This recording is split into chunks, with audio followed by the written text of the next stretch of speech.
Hey people, welcome to Accidental Gods, to the podcast where we believe that another world is still possible, and that if we all work together, there is still time to create a future that we would be proud to leave to the generations that come after us. I'm Manda Scott, your guide and fellow traveller on this journey into possibility. And this week's guest is me. We're doing this one differently. If you've listened at all in the last couple of years, you'll know that I've been working on a novel. And it's going to be out at the end of this month. And so I asked Maddy Harland, editor of Permaculture Magazine, if she would come along to the podcast and ask about the book. I didn't want to just sit here and talk at you. It felt much better to be in conversation with Maddy, but I really do want you to know about this one. And by the time you've heard the conversation that follows, I imagine it will be clear why. This is a political thriller. That is true. But above everything else, it's a Thrutopian novel. It is designed to walk us forward from exactly where we are, peacefully, to a future that we would be proud to leave to the generations that come after us. And there are, as Maddy noticed, a few other layers to the book that I probably wouldn't have thought of unpicking. So this is it. People of the podcast, please welcome Manda Scott in conversation with Maddy Harland of Permaculture Magazine, talking about the novel Any Human Power. Hello, Manda. I have to ask you, how are you and where are you today? Thank you, Maddy. I'm very well. We had an actual sun yesterday. I was able to go up the hill. There's a stone at the far side of our hill that faces exactly east. It's kind of like a small dolmen, and I go and sit with it, and it's been so wet recently that I haven't, and yesterday I was able to, and I feel very much recharged. So I'm recharged, and I'm in South Shropshire on the edge of a hill. And thank you for doing this. Well, thank you for inviting me to interview you. I have to say it feels quite odd having been on the other side of the fence and listened to many, many of your podcasts, but I'm very happy to be here. So let's launch straight in. So Any Human Power is your 16th novel, and it weaves together many, many themes as part of what we would say this other world that is still possible. And for anyone who hasn't read it, I'd like to just paraphrase you in your description of the book. Any Human Power is a political thriller aimed at mapping a route through from the present mess of late-state predatory capitalism towards a future we'd all be proud to leave behind. Plot revolves around a family that finds itself thrust to the edge of a global movement for change. The rage moving into action of the whole betrayed generation. And that generation need and have to have the help of the older generations to rise to the challenge. For one shining moment in time, the world is with them, and then as it does, the establishment fights back, and it fights dirty. So how do we establish the values of a new paradigm while using all the tools of the old system to dismantle it? How do we, in fact, use the master's tools to dismantle the master's house? Because that's pretty much the only way to do it peacefully. It's just that we use them in a different way with different heart-mind behind all that we're doing. I love that description. Thank you. Did I write that? Yes, you spoke it actually. Right. Your Boudica series took shamanic practice to a general audience, although some of your readers may not have realised what was happening. I think it's fair to say that the readers who were ready to understand the process of dreaming and holding intent knew that they weren't just reading a historical novel, but something far more radical. as it explored our deep separation from the land and our connection with its rhythms and cycles that bring us into a spiritual coherence and gives people agency as people in a society. So your new book, many years later, and I would feel as a novelist, you feel like you're a different novelist to the woman that wrote that early series. Sure am. So far from leaving behind this idea of dreaming and this worldview, these are actually indeed some of the core practices of any human power. So I want to ask you, who is this book for? Because it's much more overt, for me, the shamanic dimension of it. It is, isn't it? But it's also, it's not, I don't think I used the word shamanic in it at all. So the dreaming is there. It's for anybody. So the answer to the question is, I sincerely hope that every single person who can read reads a copy of this book, not simply because I would like that to happen. You know, every novelist wants everyone to read their book. But this book is designed to foment systemic change, to show that it's possible, to show the routes that we get there. So it's designed for everybody. Because it arose out of my own dreaming, there were certain baselines that, when we went through quite an interesting editorial process, these things are not changing. And the dreaming was one part of that. Partly because we're in the middle of a meta-crisis. It is complex. It is hyper-complex. And we need to come at this from many different angles, emotionally, spiritually, materially, politically, economically. And I was given a set of visions, and I was not going to veer from the guidance that they offered. It wasn't huge guidance, and it was not very restrictive, but an integral part of it was that the opening scene where a character makes a promise as she is dying and then is held to it. And the rest of the book is told from her perspective. And that was one of my lines in the sand that wasn't going to move. And when I started, I had no idea what that was. And over the course of writing it, in doing the research of other things, and particularly research of people's experience of being dead and their experience of encountering people who had recently died, and the shamanic work of psychopumping, I came to realize that a lot of the trauma in our culture, which I believe we need to heal, comes down to an absolute failure to understand anything about the process of death and dying. We're in denial. And there's some quite interesting psychological research that shows that if you make people more aware of their own mortality, they are more likely to flip into climate denial and their politics move towards the hard right. And I don't think either of these things is useful. So part of what I think the book is for, and to be honest, if I have a shamanic nudge, it's not my job to ask why. It's my job to do it as well as I can. So I don't know exactly why this book is what it is. I just know that I had certain constraints and I endeavoured to write the best that I could within those guidelines. But I think part of it is to help us become less afraid of death as a culture.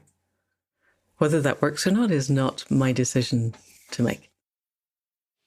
Because it is a kind of radical smorgasbord, isn't it, of themes. Yeah, I mean, it's so polythematic that it's beyond genre, and it's not something that you can stick into a little box. Again, that's quite challenging for a reader that might come to it thinking, oh, I'm going to read a political thriller. Yes, and way back in my publishing career, or my writing career, speaking to publishers, one of the lines that really struck a chord with me was, this class of reader, whatever this is, knows what they like and likes what they know. And even way back then, I was not wanting to write for that, which is always going to be hard. However, I believe this is why the phrase genre busting was created. And I'm not the first person to write a book that people call genre busting, so there are others out there. If we're going to get through the meta-crisis that's here, we have to stop thinking linearly and we have to step outside our own boxes. And I also think we need a new mythology. We need a new way of viewing ourselves and how we situate in the world. Our existing mythologies, and some of them are amazing and some of them are really toxic, but they're all relatively young. And we can't go back to mythologies that are 50,000 years old because we don't know what they are. But I think we need a new one. And so part of what we're doing in this book is putting some pegs on the board for a new mythology, which grows out of the old mythologies of this land, of the islands of Britain, but begins to evolve in different ways because I think our concept of who we are needs to evolve in those ways. And that was exactly my experience. And also we need a political thriller. Yeah, we do. Thank you. We need both. We need all, actually. Let's be all. Yay. But that was my sense that having been thinking and working on and dreaming and trying to imagine this other world that's possible and understanding fundamentally that we need a paradigm shift, what I've been searching for in my own life is like, okay, so what are the mechanisms of that transformational shift and how do we do it? I mean, I remember once going to a climate event at the Commonwealth in London, and they gathered together some of the real sort of movers and shakers from the global eco-village movement and global permaculture movement and all sorts of amazing people.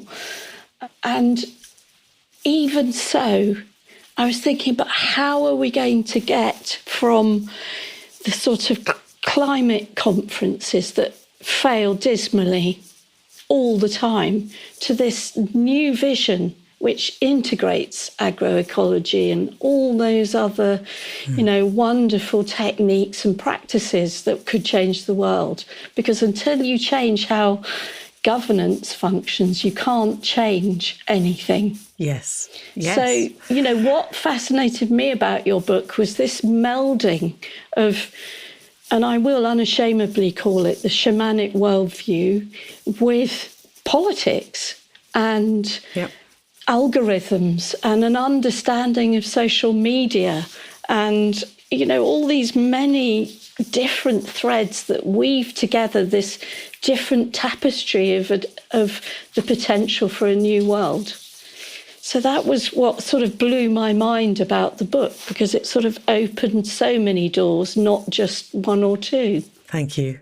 You're making my little heart sing. Oh, good. But let me just step back a minute. So you've mentioned it already. You've written the novel from the perspective of somebody who dies at the end of the first chapter. And in a way, this is an understanding that you're going to step beyond many, many edges in the book, that you're not going to stay in the safe realms. And without any spoilers whatsoever, can we talk a little bit about the edge of life and this liminal space that we can enter between before people move on to the beyond? Is that possible? Yes, of course. Yes. And also how we don't hold and celebrate and recognise our encounters with death. We run away from them as a society. Yeah, we run away from them to the extent that there's an entire transhumanist movement which focuses around rich white men in Silicon Valley who think that they can just stop death. They can make it not happen and go away, which I think would be a terrible mistake, because there is a perspective that says death is a rite of passage and it's a really necessary part of our progress. The main thing, though, is that anything that happens after the moment when we stop breathing becomes a belief system. There are people who have reported really detailed experiences, particularly there's a set of books written by a neurosurgeon who was pretty hardcore, left brain in the system, who got, it doesn't matter what he got, but he died. He was on a life support and he flatlined. And he flatlined for 2 weeks. And then all of his colleagues, who were also his friends and also the people looking after him, eventually said to his wife, look, we're just going to have to switch it all off. I'm sorry. And his 9-year-old son climbed onto the bed, prized open his eyes, looked into his unconscious eye and said, Daddy, it's going to be okay. Over and over and over. And he reports being dragged back from an experience that he could remember in exquisite detail, which threatened his career thereafter, because everybody says if you are flatlining on the EEG, nothing is happening, which is astonishing hubris. I look sometimes at my former colleagues in the veterinary profession, the medical professions, and we still end up thinking that if we don't know about something, it doesn't exist, which is the ultimate expression of the Dunning-Kruger fault, and is clearly untrue. And yet, as far as they were concerned, if your EEG is flatlining, then you are not experiencing anything. And he came back and went, no, actually, I was experiencing this. And he wrote a book about this. And then he went on to speak to other people who had had similar experiences. And there's something about the fact that this guy was a neurosurgeon that anchors it in a world that doesn't allow me to think that it's flaky nonsense. So the between. My shaping of the between comes from my shamanic experience doing psychopumping work. And psychopumping is one of the traditional roles of a shamanic practitioner in our culture, or a shaman in an indigenous initiation culture. And the roles are healing, prediction up to a point, psychopumping, which is helping the newly dead to move to where they need to go. And all of the teaching, pretty much in all of the spiritualities that have roots in indigenous culture, so not the real trauma-based ones, have a narrative that says there is something that continues after the physicality of our body ceases to be animated. The animating factor moves on, and it has a journey that it needs to undergo. And the exact details of the journey tend to be culturally defined, but the fact that there is a journey and that there are often elements from life that we need to reface. So the bardos, if we're in Tibetan or some Buddhist cultures, various other ways of looking at, there are questions that need to be answered. We need to find the core of ourselves again in this between space, between the lands of life and the lands of death. And then we move across something which is not necessarily a one-way valve, but is slightly more of a one-way valve. And the premise that I was given on the Hill was that Lan, this grandmother, having promised her grandson that if he needed her, she would come, if he called, is then locked in the between space. And it becomes a dreaming space. It becomes what she needs it to be, which is populated with memories of her childhood in Western Scotland, West Highlands of Scotland. So there's a loch and there's a tree and there's a waterfall. And she learns the agency to move towards the lands of life and to find a degree of agency there, which is really hard. Everyone who has any experience of this liminal space, it's very, very hard for people who are no longer within a physical body to have agency in the lands of life. But what she can't do is get to the lands of death, except the totality of her can't get to the lands of death. I'm not going for spoilers, but I wanted to explore the nature of this. And it's a belief system. And people don't have to take it on board. But I would suggest that as a thought experiment, it could be useful. And it gave me a character who has the wisdom of age, who has the aspects on life of someone who dies in 2008. So she's not part of the millennial generations or the Regen A generations or the broadband generations, but she is able to interact with them. And so it gave me multiple layers of agency and of viewpoint that were still deeply embedded. As a structural thing, that's quite useful. Thank you. Did that answer your question, actually? Yes, it did, actually. Okay, good. So I wanted to also acknowledge that there's many more edges that are explored in the book. So you explore the intergenerational edges between the older and the younger generations, particularly the boomers and beyond, who have so much privilege that they don't acknowledge. And, it made me think, what if the over 65s couldn't have voted for Brexit? What would have happened then? Yeah, well, quite. It would have... Well, very definitely we would still be in the EU. Yeah. And we would have Corbyn as our Prime Minister. That those figures have been looked at quite deeply. Exactly. So all of this is not fanciful. So that's an edge. Another one is the edge between activism and technology. Yep, because we need that. Because we assume that technology is the tool that, in a way, beats us, but actually it could be the tool or is the tool that enables us. It could still be, yes. I don't know that it will be necessarily. We don't use it with a new set of values, but it could be for sure. And of course, then this edge between the digital community and then real community. And how do we have a flow between the two so that people don't become victims of digitalisation? Well, that's an interesting premise. Can we unpick that one? Because I think that's really interesting. Because what you said was, yes, well, we could have picked up any of those, but I wanted to let you get to the end of at least one sentence. Exactly. I'm dangling hooks. All right, let's go backwards on those. Because you said real community versus digital.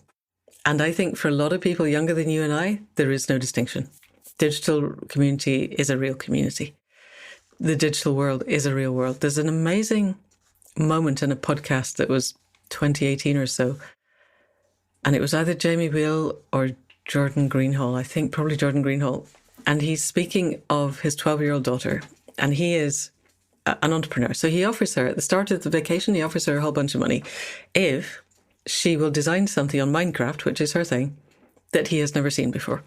And she goes, okay, can I bring in some friends? And he goes, yep, anything you like. So, okay. And by the end of the day, she's got 7 people all around the world who are going, yeah, we'll do that. And then they play Minecraft for the rest of the summer. And he sees nothing towards anything that he's never seen before. And it gets to about 3 days before the end of the holiday. He's going, did you actually want this money? And she goes, oh, yeah, it's fine. And within 48 hours, these 7 people aged 12 around the world had self-organized into a group where one was writing the design, one was making it happen, one was writing the manual, various others were putting in other translations. And by the end of that time, he said they had designed something that not only had he never seen before, but that he could not have conceived of. And he said he didn't even want to begin to name the process that they used because it was so far out with his experience.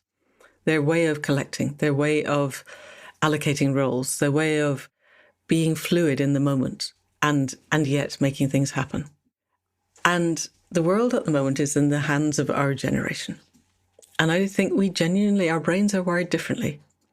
And so what I am endeavouring to do in the book is look at the fact that any way that gets us through is going to have to be multi-generational because we're all here and it's going to take all of us. But that at some point, the people of Lan's generation, which is, she's basically my age, have got to acknowledge that the people of her grandchildren's age, who some of them are in their 30s and some in their 20s by the time the main action happens, and then Kaitlyn is 14, they think differently. And actually the 14-year-olds think differently than the 30-year-olds. And very likely, in 10 years' time, there'll be a new generation that thinks differently again. And we can't expect the old constraints to happen. So I have a real belief that there are communities of place, geography, which are what communities have been throughout the whole of human history. But there are also communities of passion and of purpose. And that one of the things that modern technology gives us is the capacity to move between those quite fluidly. And in some cases, to meld some of them. So our community of place can also become our community of passion and purpose, or can link with a much wider community of passion and purpose. And if we are going to get through the coming breach, I think we have to have a global movement. It has to be everyone, everywhere, all the time. And the only way to do that is using the gifts of modern technology. But that means also taking them back from the predatory capital death cult. I think it's Daniel Schmachtenberger who says, if you show me the incentives, I will show you the outcome. And at the moment, the incentives of the social media companies are to make enormous amounts of money. And they do that by sowing division. They do it by limbic hijack. And they deliberately do it by limbic hijack. And so the question arises of how could we use social media in a way that doesn't tribalize people, doesn't trigger the cocaine hit of outrage. Jonathan Haidt has a brilliant book called something along the lines of righteous anger, why good people are divided by politics. And righteous indignation, apparently. So it's my tribe is right, that tribe is wrong. It's not just neutral, it's actively wrong, and I have proof, and I can use that proof to hit them with, creates a dopamine surge that is the same as if we took a noseful of cocaine. But as with a noseful of cocaine, next time you need more outrage to get the same surge. And again more. And it's temporary. Serotonin connections, the connections we make with our communities, are self-reinforcing, long-lasting, and extend. So we need to move from a dopamine culture to a serotonin culture, which I think is the same thing as saying we need to move from a trauma culture to an initiation culture. I think that pretty much these are coterminous. And we're not putting the genie back in the bottle. Technology is what technology is. We have blockchain. We have AI. We have social media. But we also have people who are using these really intelligently. Audrey Tang in Taiwan is an absolute expletive deleted genius and is using social media in ways that builds bridges. They've just created a new algorithm and it cuts out the people at the margins who are wafting outrage at everybody and highlights instead the comments that are seeking to bridge across whatever social divide, conceptual divide, ideological divide is in the moment. And they're bringing communities together and making them more cohesive. And they used variations of this and something called pre-bunking to keep the Chinese at bay. They just had a general election back in January. The People's Republic of China definitely wanted a particular party to win in Taiwan because that party wants basically Taiwan to become a part of China. And that party did not win by quite a large margin. So it's possible. Everything, pretty much everything in the book, the ideas of progress, the ideas of political and economic and social change are not my ideas. I just put them all together. And that's, I think, what narrative can do, what stories can do, what a thriller can do is give you a narrative impetus and little bright lights of ideas around it and through it so that by the end of it you go, God, yes, that's possible. Why are we not doing that now? And then we can create our communities of place and purpose and passion and make it happen. That was quite a long answer. Sorry. Many writers actually fudge the another world is possible theme, and we end up with dystopian or utopian worldviews, which I don't think very much help.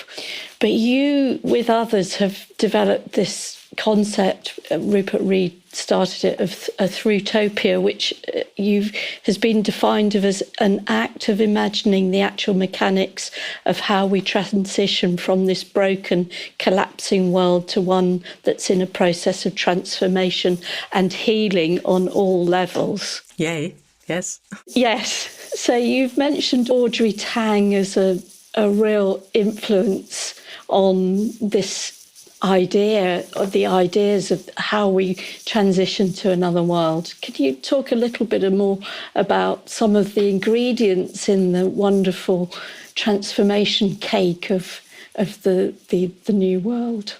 Okay. Yes, thank you. Fantastic question.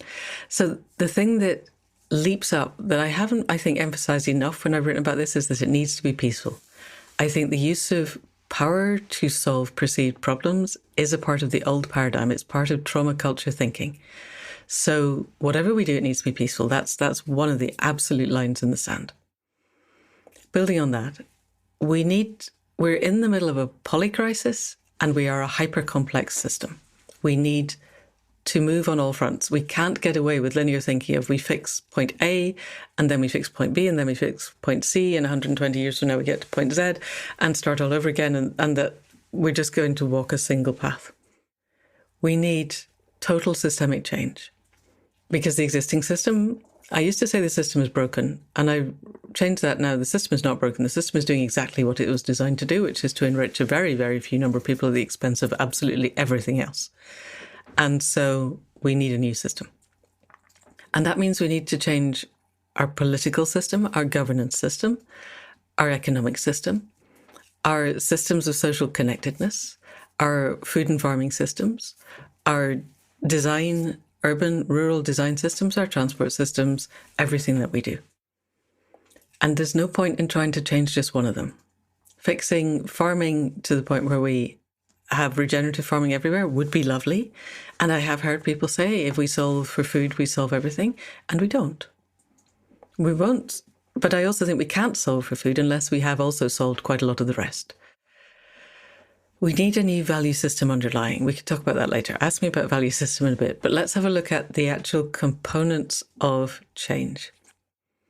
We badly need an emotionally literate, intelligent, thoughtful, compassionate governance system that trusts the people. We have the opposite of that at the moment. We have an absolute kleptocracy run by psychopaths. And that's because that's what the system elevates. The system is designed to perpetuate the system. So we're going to have a new system. But we have to do this peacefully. So part of what the book does is walks us through the ways that we could shift the existing model using the rules of the existing model. So one of the suggestions that our movement brings up is that there be random drug and alcohol tests in both houses of parliament in the UK or anywhere around the world. In your governance system, it should not be possible to pilot a country while you are not in your right mind.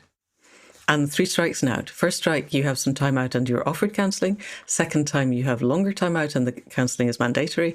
And by the third time, you just lose your job. And you don't get the huge payoff that MPs get when they are sacked. Because why should you? And you're not allowed to stand in the by-election that inevitably follows. It's not in the book, but I would have compulsory voting. But I would have compulsory voting like they have in Australia, but with the addition of a NOTA, which is none of the above, box. And if none of the above wins, so it gets whatever voting system we use, but it wins in a particular constituency, you have to hold another election in that constituency, a by-election effectively, and none of the people who stood first time round are allowed to stand, which is, in the current system, one of the ways that you would get round political parties parachuting in people that you don't really want. Although you could also get around that by having open primaries. All of these happen somewhere in the world. They don't ever happen all at once together.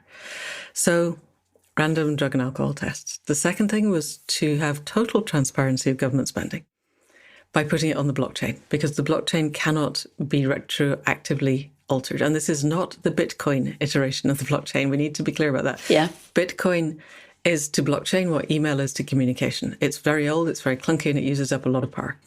And there are much, much, much cleaner, leaner, lighter versions. But you could put every bit of government spending on the blockchain. You could require that all political parties have no funding from the outside and that they have funding proportional to the number of their MPs once you have a proportionality of distribution of MPs. It would be no good just now, but we have to stop the fact that people can buy votes. We have the best democracy money can buy, and that's not reasonable. There are some very interesting papers from the States, and I think it would map onto the UK. It would probably map onto most Western democracies to show that what actually happens in terms of laws being made and changed has no bearing at all on what general people want and think. It is defined entirely by the spending power of the lobbyists. So once people have money, they have the money to affect the legislation such that it continues to make them money. And we have to stop that. So all spending on the blockchain, and if a company wants government money, so basically public money, it has to commit to putting all of its accounting on the blockchain also, so that everybody can see everything. And then the final one was a complete shift in the age of voting. At the moment, in the United Kingdom, if you're voting for the Welsh Assembly or the Scottish Parliament, votes are from 16 upwards. For the UK Parliament, it's 18 and upwards, because they know that if they allowed those 2 extra years to vote, the Tories would never be back in.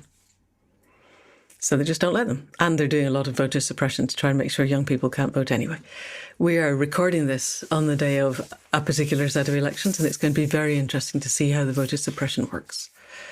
Not good, but interesting. And so part of what we say in the book is that definitely we extend the voting age down to 16. But I also put an upper and a lower limit from 10 years old to 16 years old, and from 80 to 85 if people want to vote. They have to commit to 3 hours of facilitated Zoom conversations with someone at the other end of the age range. So a 10-year-old with an 83-year-old, say. and they have to discuss topics that matter to each of them. They don't have to agree, but if by the end of it, either side says they have not been listened to, then neither gets to vote. You'd have to listen. You don't have to agree. You don't have to persuade each other of your viewpoints, but you have to listen.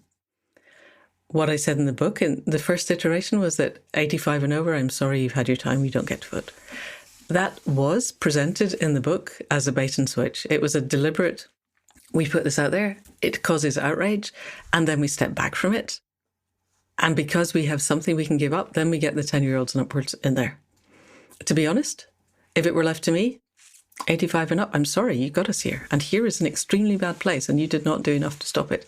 I've had a lot of pushback on this, but a number of people who've read the advanced reading copy have gone, oh my God, you're taking my vote away. And the conversation thereafter goes, where do you live and why do you think that your vote counts?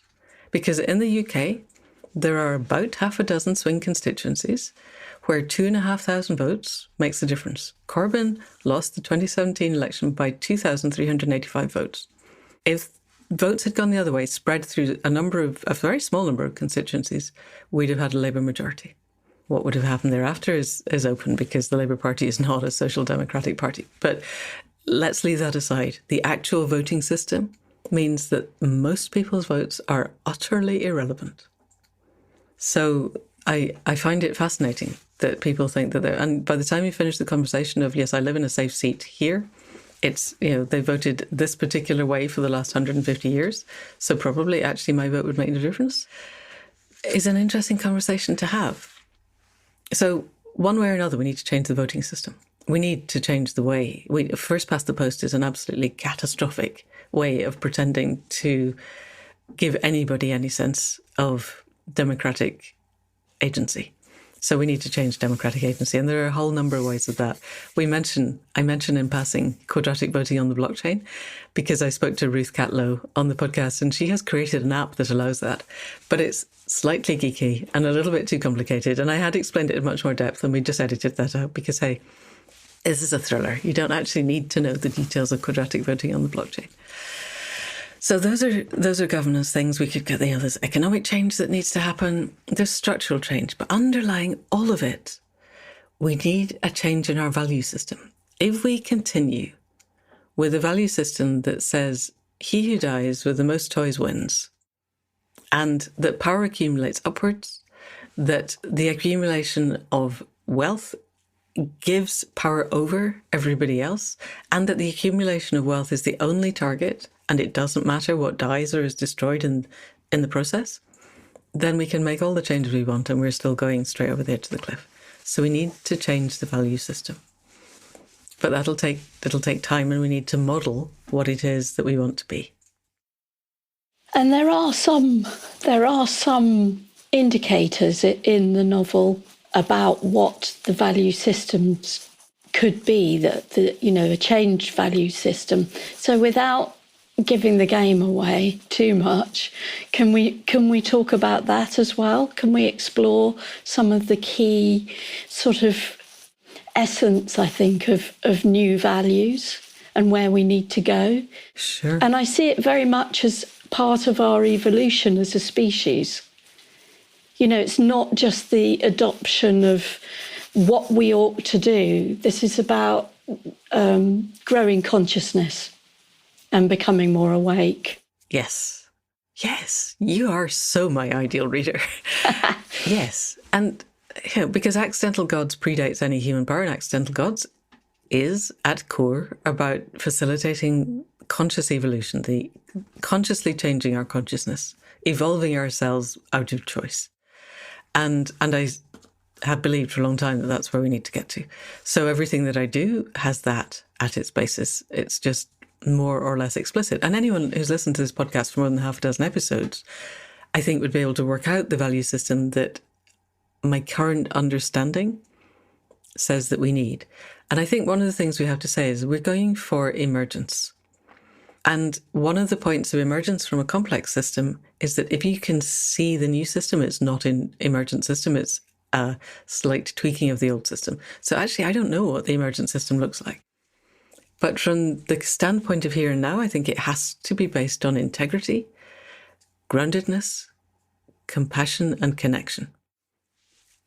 I just finished yesterday. We launched within Accidental Gods something we're calling the 3 pillars of the heart mind to really help people build that sense of a heart mind, that sense of deep inner knowing, that sense of the textures of their being grounded in gratitude, compassion, and joyful curiosity. And I think those are integral to what we're doing. But if I throw that out into the world, people glaze over. That you need to already be walking towards that to be able to assimilate it.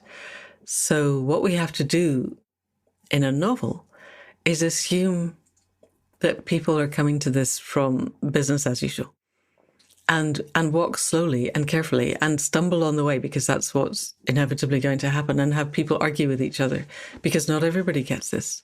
If everybody was on board, we wouldn't need to be writing this. So we need the people who aren't on board, and we need them to very stridently not be on board so that we can see how behavior changes. Almost everything that's been written in the past 10,000 years is predicated on a certain set of values. And changing those values isn't going to happen overnight. So nobody wants to read a polemic. I don't want to write a polemic. I want to write something that has all those edges and edges of disagreement. Human conflict is part of how we grow. It's part of how we find our individuation. It's part of how we know who we are. How we manage that conflict is the core of where our values are at. We manage conflict from our value system. And if our value system is extractive and trauma-based, we manage conflict by lashing out. If our value system is based in a groundedness and a sense of agency and compassion and connection and integrity, then I think we manage conflict with empathy and by finding common ground and by seeing how we can move forward together. So those are at the heart of where certain of my characters want to take us, and the others don't always want to go there. No, as is evident, and I'm so interested in this. You know, I talked about edges, this edge between rage and fighting, and then non-violent activism, and how they come together, and you tease out, you know, the advantages of a more peaceful approach, and the necessity. I mean, this real drama and agency in that we don't just descend into fighting as a movement. Thank you. Yes, because we haven't got that. I mean, we haven't got time and we won't win. I mean, those are pragmatic and it's the wrong thing to do. Yeah. It's old paradigm thinking. Yeah. And we need to step away from that. Yeah. And there's something very far more complex and woven in empathy and peace. You know, people see it as backing down and being weak, but actually it's the opposite, that it takes far more presence of mind to embrace conflict and process it and have empathy than it does to hold an opinion and wage it. Yes. And sadly, our social media at the moment teaches us very clearly how to hold an opinion and wage it. Yeah. It's a really good phrase, that. And we need to step back from that. Absolutely. And the book has got that complexity woven into it. And I don't mean that in a way that means that, maybe that's the wrong word, and subtlety is a better word, that it weaves in the subtlety of those, you know, of the diverse viewpoints and how we can have coalescence and come into agreement whilst holding our differences. Yeah, I hope so. Thank you. Yes, that's the aim. Is I don't think it would be interesting to read if everybody agreed with everybody else, and it wouldn't feel real. And it really matters, writing these, that it feel real. And I think you said earlier on that a lot of writers skate around this. And I think they do it because actually it's incredibly hard. It's much easier to set up factions and have them fight each other. And continue that model of behaviour of the good guys will win and the bad guys will lose, or maybe they won't, and things will be horrible. But this basically conflict is at the heart of everything. And how do we move within that? Where's the freedom of movement? Where are the liminal spaces that we can step into? And I think one of the advantages of having having a character who is dead, is that they're much less invested in being right all the time.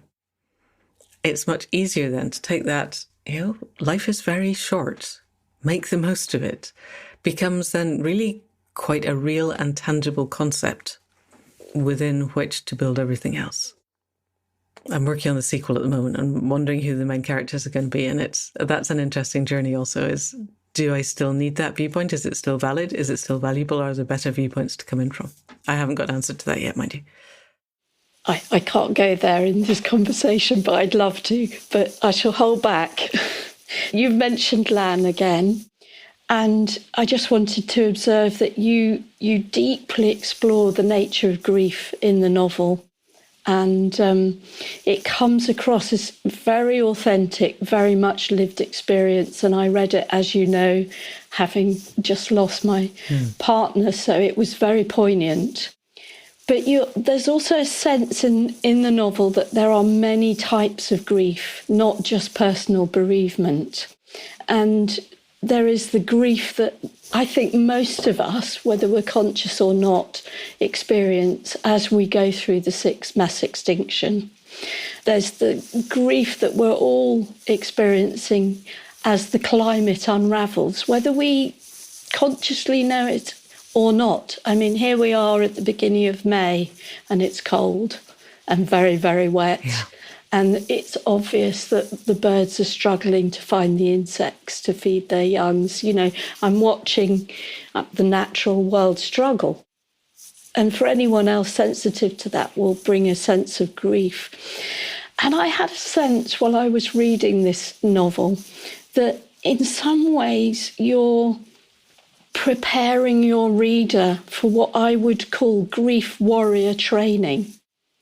That there's an element where we explore the sort of practical mechanics of the other world that's possible, but also this understanding that the transition will not flow smoothly, that it's going to be tough, that it will be rocky. And it's obvious as the novel, particularly at the end, comes to its conclusion that it's tough out there, particularly in the political landscape, and brutal. So I guess my question is, were you consciously aware of this idea of warrior training for your readers? Or does it just come across as it's just part of the Manda package? That's a really, really interesting question. So that particular phrase was not part of my lexicon as I was writing it, but I can see how you get there, and it might become part of the lexicon for the next one. That would be really interesting. That said, clearly I teach the shamanic dreaming, and the north of the wheel in the system that we work in is the place of the guardian parent, the inner warrior, and the hunter and the hunted, that duality, amongst other things. And the concept of inner warriorship is something that we work with a lot within accidental gods and within the dreaming. And that sense of that the inner warrior is the part that lets us be heart open, that lets us be vulnerable, that lets us feel grief without feeling that we need to move into denial or rage or any of the other deflections that happen when we are drenched in grief. I spoke to Douglas Rushkoff on the podcast a few weeks ago and asked him what was most alive for him at the moment. And he said this sense that right beneath everybody's skin is this ocean of grief. And he's right, it's there. And it has to be real. And the more that we can acknowledge that we're all feeling this, the more we can also find the three pillars of the heart mind, find that sense of connectedness to the all that is. And then have the humility to ask, how do we move forward in this? Because for me, part of the conscious evolution that we need is to let go of this idea that we can fix things, when plainly our attempts to fix things are part of the reason we are where we are, and instead connect with the web of life and ask, how can I help? Which is a very different state of being. And we don't get exactly there in the book, but we're heading in that direction. And certain of the characters are, certainly Lan and a couple of the others are within that framing of there is life. It is, aspects of it are dying. Can we help? So So yes, I think it's warrior training sounds like a really good and interesting way to bring us to the point of an inner warrior, someone who is completely committed to being the best of themselves, which I believe for me is what the inner warriorness is. It's the bit that goes, no, don't engage in the online rows. Don't do whatever it was you're about to do that inflicts pain on somebody, emotional or real. Do what you can to help. And then that is the seed corn for the conscious evolution that needs to happen. So it's all steps on a journey, and we can't rush the journey, but we can commit to it, I think. So what I would like from the book is that people make the commitment and just ask every day, what can I do to help? It brings a different tenor to the days, I think. And then the more people that ask that and that find other people that are asking it and ask it in communities, online and offline, then the more likely we are to move to a place where we are all viewing the world differently. And I think that's the critical, in the sense of how do we manage grief and despair? The only way, in my experience, to manage grief and despair is, and it may sound a little bit, I don't know, like an understatement, but it's not. It is to ask, what can I do to live my best life, even in these circumstances? And to acknowledge what all the things that we are capable of being grateful for daily. Yeah. Yes. In the moment. Even in the times of dissolution and loss. Yeah. And I really feel like that's where we're, as a society, we're going into dissolution and loss. As a world we are. And therefore we need to learn how to manage it. Collectively and personally, but the collective management of it and these shared values are, one of the key ways through to strengthening ourselves and allowing ourselves the depth of consciousness, because consciousness isn't about light, love and light. It is, but it's not. It's about all of it. So the more light, the more darkness. The more love, the more hate. As we get bigger, we suffer more. And then we also have to have more detachment. Yes. And more engagement as well, though. And agency. And I'm really aware that you read this, not very long after Tim died, and your entire world had disintegrated. But you are sharing within that. What struck me was your capacity to be openly vulnerable. And I think that the capacity for vulnerability is one of the things that is missing from our trauma culture because it doesn't feel safe. And so I think part of what we're trying to do, you and I here, and with the book and with everything else that we both do, is create safe enough spaces in the moment for people to bring the best of themselves. In a world that is, as you said, it's disintegrating around us. Nothing is predictable. We're probably heading for a really quite interesting food situation this autumn because nobody can grow anything. Things are not growing the way they were doing this time last year or the year before. And we all have already seen in the pandemic how fast people end up clawing each other's eyes out over a packet of spaghetti. What happens when our safe known world falls apart? And large parts of the world are discovering this and have been discovering this for decades. And now it's coming to the places where we thought that it wouldn't. And how are we going to step into that?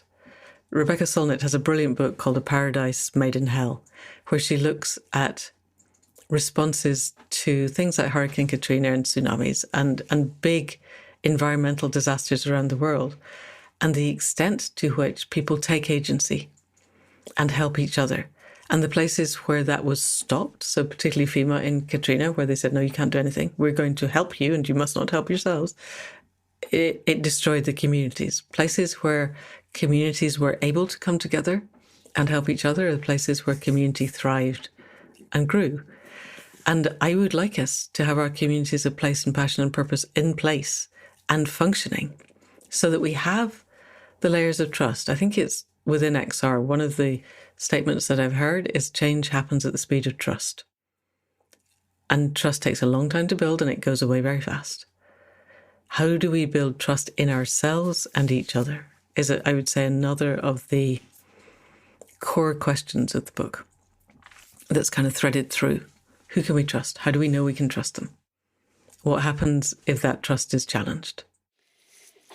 To just take you in a slightly different direction while I can you tell me a little bit about splitting timelines? I know it's something as a novelist that you've, it's one of the muscles of your writing in a sense that you've, it's something that you do. But here particularly, it has a huge impact where we're able to travel back and forth in time and explore different timelines in the book. And I think that culminates in a deep understanding about time not being linear. So I wonder if can we explore that? Sure. I know it's perhaps a little bit abstract, but I think it is a key. No, it was one of the things in the vision. So this is a shamanic concept. The concept of the void exists within the shamanic structures that I work with as a shamanic practitioner and that I teach within the Dreaming Awake. And I have once been lost in the void without an anchor, and it was the single most terrifying experience of my life. And I thought I was going to die of fright, which sounds like one of those quite amusing things when you're 20 years away from it, and was at the time extremely unpleasant. So part of the vision on the hill was that Lan would need to be taught how to go into the void and split the timelines. And the principle is that with training and with a lot of support and with anchoring, and not to be done lightly, because getting lost in the void, whether you're alive or dead, is an extremely bad idea. I want to make that very clear, because I do not want people to think that this is something they can just try. Anyway, you go into the void, learn to split timelines, and one can see options. That from any given moment, there is a fan of infinitely spreading options of choice A, B, C, D. And from there are then nodes where new more choices are made, and there's an almost infinite array of possibilities. And it's possible to see the outcome of these. What we can never see, in my current understanding, is the timelines in which we take agency. Because if we haven't taken that agency yet, that timeline does not exist. And so Lan is shown how to split the timelines and then basically instructed to take some agency, which when you are newly dead is very hard. And she finds it very hard, but she manages. And she enters the timelines twice more over the spread of 15 years. And in each of those, she sees not just the timelines of a specific individual, but in the second one, the timeline of humanity, and in the third one, the timeline of the movement behind her family, and her family explicitly. And what she's seeing is the many, many, many ways we don't make it through. I think near-term human extinction is extremely likely. And everyone that I've spoken to goes, oh no, that's not going to happen. When we boil down to, okay, tell me why, because I would sleep much better if I thought not, it's I, the person saying it can't happen, don't want it to be possible. I have not heard a single person come up with a really good reason why near-term human extinction is not very close on the cards, other than I don't want that to happen, which is not a reason. So she sees all the ways, she sees a number of the ways humanity goes over the edge of the cliff. And then the implication is she can take agency, and there is still time to divert the bus of humanity from the edge of the cliff. And then she has to figure out the nature of that agency and how to do it. This is one of the things in the editing process. I know editing should be a secret, but I think it's interesting in that in the beginning, I wrote a lot more detail of the void and what to do, partly because I have this instinct that these books should be a manual for my students, but actually they're not a manual for my students. It's a political thriller, so tens of thousands of words went out the window because it was getting in the way of the flow of the action. But I really, really, really don't want people to try this at home, really. It's not a clever thing to do. But it does bring us to the concept that we are barreling towards the edge of a cliff, but I genuinely believe that the bus can still turn. And part of the reason I believe that is in the shamanic work, we are getting so much help now in ways that 20 years ago when I started teaching wasn't there. And partly I have spent 20 years teaching, and perhaps I know how to help people to ask more cleanly and clearly and with stronger intent. That is definitely a thing. But I think also everything feels much more immediate, and the veils between the worlds are much thinner. And I think that my understanding is that whatever we call that which has agency in the not consensus reality worlds, whatever we call them, it has limited agency in our world. We are its arm of agency. And committing to that is quite different to committing to be the best of ourselves. But I will do whatever I can to interpret what is being asked of me in the moment, is essentially what shamanic practice is. And then hearing the nudges and the "we want this of you now" that isn't our projection is what takes the 10 to 20 years of training. And it's hard, and it's a continual question. So I think splitting the void was an essential part of what I wanted Land to do, because I wanted us as readers to understand that there are options and that we do still have agency. But it really matters that we take that agency now. And that basically informs everything that I do. But I believe it to be true. I really genuinely think there is still time to turn the bus, but I don't think we have very long. And I don't think we get there if everybody continues to pretend that business as usual is a thing. And I think in the book, the pace of the book, when I read it in long sittings, but in short days, the first time. Yeah. And then I went and reread certain passages that I thought, I haven't quite got the real sort of dimension of this. I need to understand this better. So I went back to it. And then last day or so, I've read it again. But obviously I've had to speed read it because there was a deadline. It's a big thing. And what I come away with is this real sense of agency, and but also it's quite an adrenaline-packed ride, the book. And I'm not saying, it's really uncomfortable, but it's like when people talk about, something's a thriller, I mean, that implies it's thrilling. And so many books aren't thrilling. They're formulaic and predictable and a bit boring. And you kind of think, well, yeah, okay, what have I actually gained from reading this? Have I been entertained or have I been educated? Because I want actually, as a reader, to be both. I want to learn stuff and I want to enjoy it. And that's what fiction's about to me. It's about expanding your consciousness in an enjoyable way, whether it's on a level of prose and the aesthetics of how the book's written and plotted.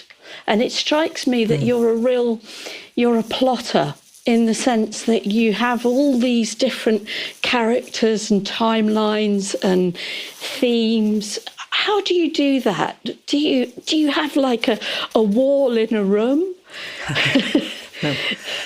No, do you have a massive sort of multi-dimensional room in your head where these are all written out? Can you just unpack for me, the inside of how you map it all as a writer?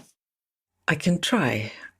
That's a really good question. And it's the kind of thing, in the years when I was in the Crime Writers Association, we would sit around and talk about this, because there are the people who plot things in advance. And in the old days, they had everything on a little 2x4 card, and they would pick up the next card and write the next plot point. And I can't do that. Partly I can't do that because my books are always absolutely character-led. And I just need to get to know the people. And that means, Niall becomes a really important character in the book. And when I started, he turned up as a balance of a sentence. I didn't even know he existed until he walked into the room and said, there's a person there. Well, never mind. He wasn't in what I thought I was going to write. And he is a bit boring at first. Yeah. Yeah, he doesn't have space. Yes. He doesn't come alive until later on. He doesn't do much. No. Yeah, exactly. And he came alive for me. So I have to get to know the people. And then always I am asking the characters what is driving you. I need to know what drives them forward. And once I've got a handle on that, then they get to do what they need to do to achieve whatever it is they feel they need to achieve. And the thriller arc, if there is one, arises out of that. At the very beginning, I knew Lan made her promise and she split the timelines, and I knew nothing else. And the rest emerged in the asking of that question, what do you need of me? What do you need to do next? You who is biggest and brightest in my field of view. And then there's a first draft, and then there are 8 drafts after. And some of those 8 drafts are seeing that there is a thriller here and polishing it. Just taking away the stuff that really isn't necessary. And feeling into what charges these people, what animates, what gets them up in the morning, what do they care about? And what do they care about that's under threat? And what do they care about that's not under threat? You know, there's a cat that arrives towards the end. I completely had no idea this cat was going to turn up. And he's there. He has agency and he does stuff, and he's there for very, very good reasons. He needs to be there. But he's not under threat. And you need those things as well. You need the things that are completely under threat and the things that just aren't. Because otherwise it's too tense. It's too tense to write and it's too tense to read. So I don't plot. I probably should. It would probably make the writing much, much, much easier. But I don't know how, because until I have somebody on the page dancing in front of me, I don't know who they are and I don't know why they are who they are. So yeah, it's a very organic process, which makes me quite frustrating, I think, when I'm teaching writing, because I just, guys, you don't need to plot anything, just sit down and write. It's not necessarily the most useful statement, but I happen to believe it's true. I think the thing that I always say when I'm teaching writing is you can do all of the research in the world that you like about practical material stuff. You cannot write a single sentence beyond the edges of your own emotional intelligence. And if you want to write better, deeper, more textured books, you expand your own emotional intelligence. And then everything else slots into place. And that's not necessarily easy either. But it's possible, I believe. I am a very different person than I was 20 years ago. And part of it is an explicit endeavour to do that. And this is a very different novel from totally. Your series 20 years ago. Let's say that very strongly. I mean, it has the same roots. Someone really liked Bon, who became Valerius. They're going to recognise him in Finn. True. And we've got Hale. Yeah, yes, Hale's back. Yes. Hale's back. Yeah, I was really surprised by that. Totally wasn't expecting that, but then he needed to be there. He had to come back, didn't he? So I think, we're moving to summing up, but I wanted to say, do you dream with your characters? Of course you do, but do you meet them in the dream? Totally. Yeah. Yes, but we would have to define for people listening that for me, dreaming is a very wide frame. It's not just night dreaming. I do night dream with my characters. Right. But there's the liminal space of hypnagogic and hypnopumpic spaces as you're going into and coming out of sleep, where I use a lot. You can expand those spaces to take hours if you need to. And I spent an hour at least with Connor, who is one of the characters. I hadn't dreamt with him barely before, and literally 3 mornings ago, I spent an hour in Connor's company exploring the new book, and amongst other things. I knew he'd be in it. And that was really unexpected. So I try not to control the dreaming too much, because I don't want my ego and my head in the way. But definitely I dream. I have to, because dreaming is how I function. So yeah.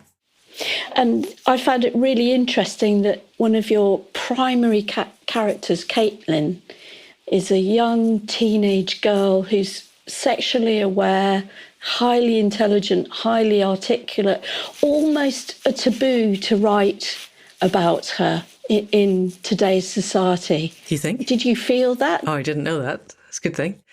Well, I well, only in the sense of, should we even go there, exploring that aspect of another generation? I just had that sense that we live in such a bizarre world with pornography and the exploitation of young people.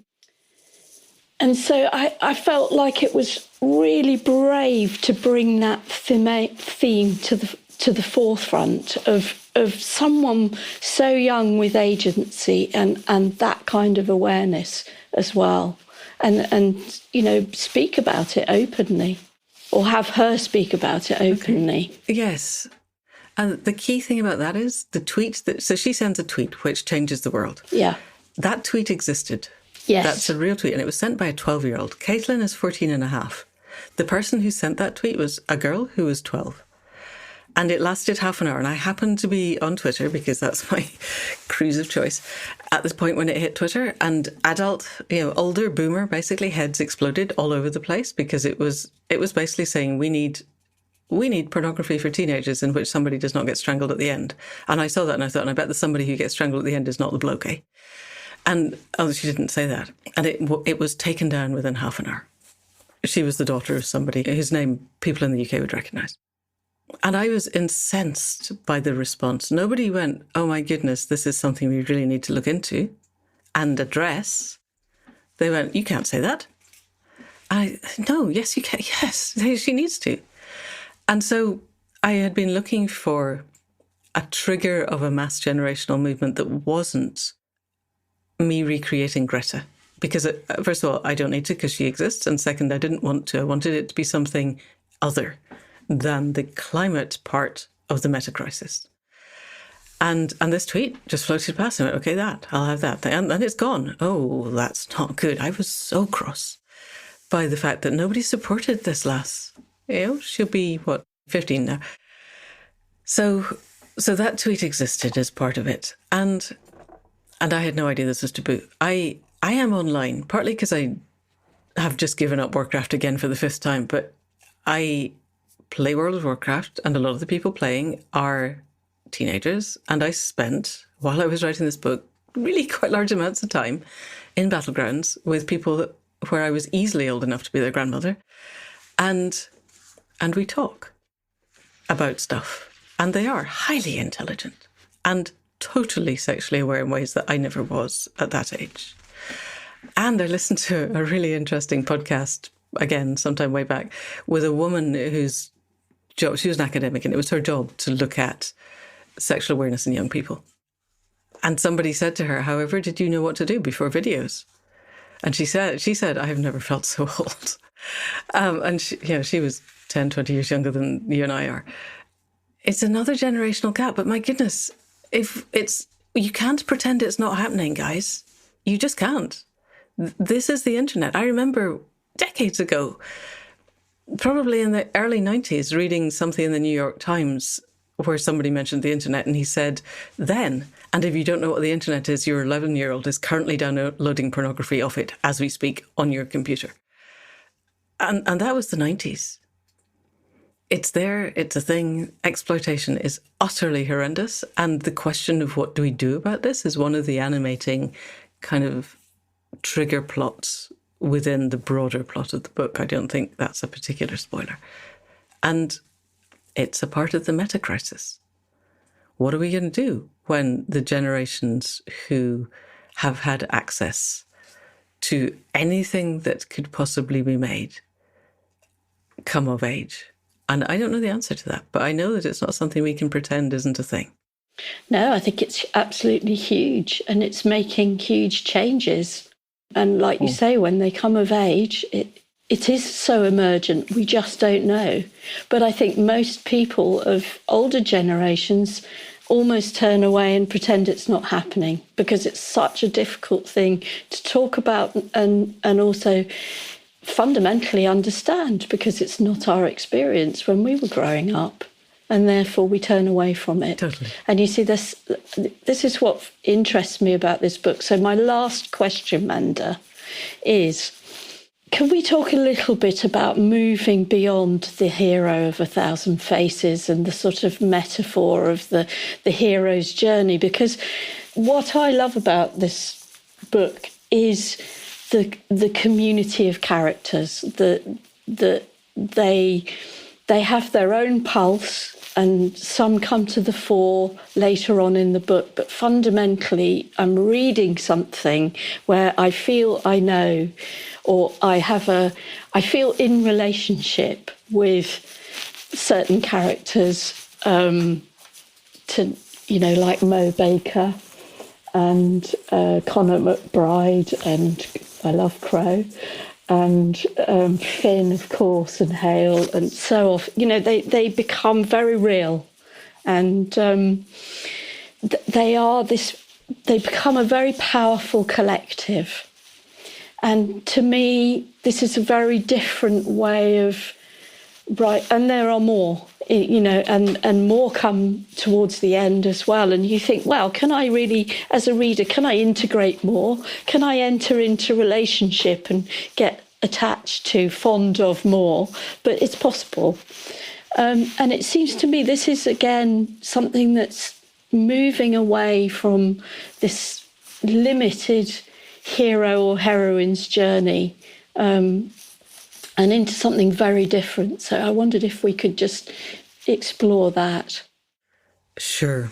Yes, we definitely can. Although I want to skip back to one of the things I was thinking when we were talking about gender and sexuality and young people. And one of the things that I think, I don't know the age span of people who listen to this podcast, but one of the things that strikes me most when I'm in digital connection with young people is how much more emotionally literate they are in terms of navigating the complexities of gender and sexuality than was even considered possible when I was a teenager. And up to a point, I really wish that I'd had access to that level of emotional intelligence when I was exploring sexuality, as knowing that I wasn't in a binary heterosexual world. I just was not going to fit there, but not really having much access at all to speaking to anybody. The only lesbian woman I knew in the entire world was Martina Navratilova. Yes. When I was growing up. That was it. Yeah. But at least she was there. A decade earlier, they didn't even know that. No. But it's a different world, and we have to accept the fluidity is a thing now. It's a really, really different experience. And the capacity to navigate it enables a lot more empathy than I think we who didn't have that give credit for. I just felt needed to say that. I think that's important, and also not to be so trapped in gender, in that binary sense of I'm a woman and he's a man, and quite apart from one's sexuality, it's just as a being. Yeah. Are you, as human beings, are we identified by gender? Or not. Yes, exactly. There's a whole spectrum, and we just have to accept that the spectrum is a lot wider than we used to think it was. But I love that. I love that because I think it frees us. It frees us from those very limited, narrow constraints that we were forced to grow up with and hide our shame if we were different in any way. Totally. And it's in such a short time. It's been a couple of generations. I look back at my mother or my grandparents and the cultural limitations, particularly placed on women, but also on men, and the expectations of roles. I look at it and I am utterly horrified. And I imagine that when the current teenagers are our age, they're going to look at the restrictions we placed on ourselves and be equally horrified. We just need to make sure there's still a functional world for them to get to think that. So, anyway, your question about the heroic journey. I exist in two spaces with this because in our trauma culture, we exist in a space where everyone is the hero of their own journey. That is just a thing. I had a really fascinating conversation with Josiah Meldrum nearly a year ago now, and he's worked with some indigenous groups in the Amazon, and he says they're amazing videographers. They can give them a video camera and they can create the most astonishing videos of the jungle in which they live. And people in our culture, the Western educated, industrial, rich, democratic, don't get these films at all because their concept of personhood and of time is so different to ours that we can't find the narrative arc. And I've explored that a lot. And I've thought about the question of whether I could write a novel that was fluid in terms of time and personhood. And I think nobody would understand it, of the people who needed to. because it's not the indigenous tribes in the middle of the Amazon that are destroying the entire biosphere. We need to write stories that people of Western educated, industrial, rich, democratic nations can empathize with, can see themselves in, can become emotionally engaged with. So there needs to be a degree, I think, of a heroic arc. And then the question is, do we need a single individual? And obviously, you've already said, I think not. Although I find that starting a second book, do I start with that very big cast, or do I come back to, because you start with Lan and Finn, you start with two. And then you follow Lan for quite a while where it's just Lan, and gradually we open up to other people. You're not dumped into a big cast. And I don't think you could be, I don't think it would work. But the cast grows because our need for other people with other agencies grows. And then people arise to fill that space. And then we get to a point where the movement has its own sense of personhood and agency. And it is infinitely big. And for me, this mirrors what people do and how our own agency works. For millennia, from all of human existence, we've existed with the Dunbar number as our constraint. And the Dunbar number is the number of people with whom we can create reflexive, intimate, agency-led relationships. And it tends to be around 144. And what we're finding now is we can have our local Dunbar number, our Dunbar number of place, and we can do it in our communities of passion and of purpose, and we can have multiple communities. And actually our capacity to build connections, relevant connections, is exploding beyond the Dunbar number. This is part of why we are in a hyper-complex culture. And bringing that into a narrative is challenging, and I don't want to overface people. People have to get to the end of this book thinking, yes, I could do this, not thinking, oh my God, my brain's just been exploded and now I just have to lie down for a week and recover. So you can't overface them. But we can get into a place of realizing that agency is multifold, that communities matter, that being part of a community gives us a power and an agency and an empowerment. I mean, not a power over, but a power with, that acting individually cannot ever have. So I am also endeavouring to undo the myth of the individual that has epitomised our neoliberal culture. And a lot of this came from reading The Dawn of Everything by Graeber and Weingro, which is one of those books that totally rewired my brain. And reading the letters of the Wendat, we called them the Huron, who had cities I never knew, and they had such an advanced culture. And one of their representatives went to France and was utterly horrified by the top-down hierarchical, people give you orders and you follow them, and you have people who are so rich they don't know what to do and people who are starving on the streets. How does that happen? And he came back and he said, nobody tells me what to do. Nobody has the power to do that. But he existed in a serotonin mesh of a functioning culture. And if one person starves, everyone starves. If one person has food, everyone has food. Nobody is going to be left starving on the streets. It's just not a thing. And somehow we need to find that. Find the place where I can be an individual in community. And these are not binary opposites. I think that's so important. And so that too is an integral mesh within the book. Good question. Thank you. Oh, well, thank you. Thank you. I think I've probably exhausted my questions for now. Well, some of them. I think we've probably run to the point where both our brains are full. Thank you. Yes, that was fantastic, Maddy. I am so grateful for the chance to explore ideas. I'm very grateful that you asked me. I want to say something to your listeners. Is that okay? Sure. Go ahead. The mic is yours. Thank you.